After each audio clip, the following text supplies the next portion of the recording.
If you ever reached your tipping point, I've got 4 coping skills that can help you today.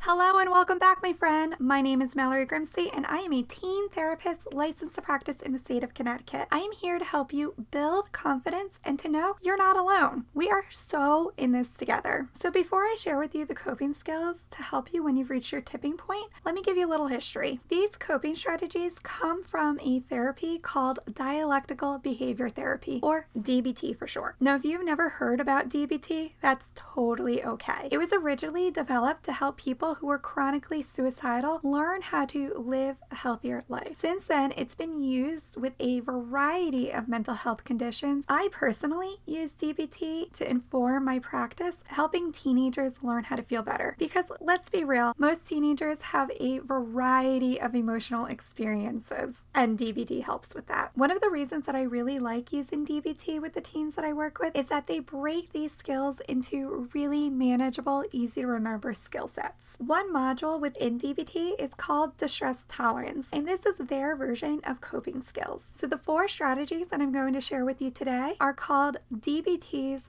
Crisis Survival skills, and we remember them using the acronym TIP. So let's jump into it. Temperature is used to help us re-regulate our physical body temperature when we're having an intense, uncomfortable emotion. Most of us tend to heat up when we're really upset. Others of us cool down. It's important to check in with yourself about what feels right and good for you. Some common ways to use the temperature skill are to drink a glass of water, chew on some ice, wrap yourself in a nice, cozy blanket or sweatshirt, change the thermostat setting, and so much more. Intense exercise is the next strategy in the skill set. Now, I am not a medical doctor. It is so important that before you try any sort of physical activity, you've cleared it with your primary care physician. Now, we all can typically agree that ongoing exercise is really good for our emotional and mental health. That's not what I'm talking about here. These are short, quick bursts of exercise. I'm talking jumping jacks, pacing, push-ups, dancing, those sort of things. And I'm talking short, quick bursts, like 30 seconds to a minute. That's it. If you've ever seen the show Orange is the New Black, I love it.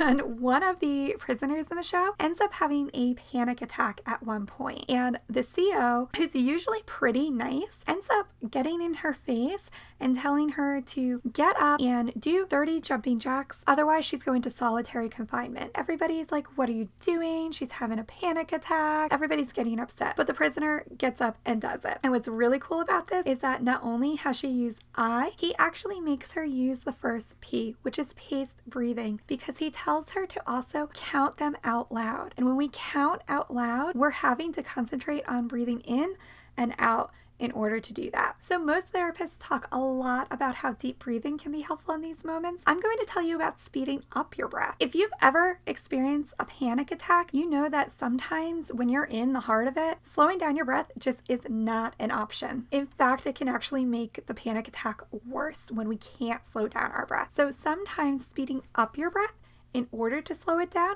can be really helpful in these moments. Now, again, I'm talking about 10 to 20 seconds because you don't want to make yourself lightheaded and now you have a whole other issue that you're dealing with. So give it a try and see how it works for you. And the last P is paired or progressive muscle relaxation. This is literally squeezing and releasing the muscles in your body. There are tons of scripts that you can find online to follow along with. If you don't have a stress ball or something to squeeze, you can imagine that you have one in your hands, and I usually tell people to do one and then the other. You would squeeze and release, and then you'd squeeze and release. And I would do this slowly about 6 to 8 times. Now, say you don't want to squeeze your hands in front of people, like you're in class and you don't want people to see. You can also do what I call toe crunches, which is where you do it with your toes in your shoes. As long as you're not wearing flip-flops or sandals, you should be fine. And even if you are, most people are not going to be looking at your feet. Let us know in the comments below, which one is your favorite? And if you've never tried any of them, let us know what you're going to try first and come back and let us know how it went. And if you want even more strategies to help you feeling better or how to help a friend, make sure you watch the video on your screen right now. And please make sure that you like, comment, and share this video with others because it could help. Thanks for watching.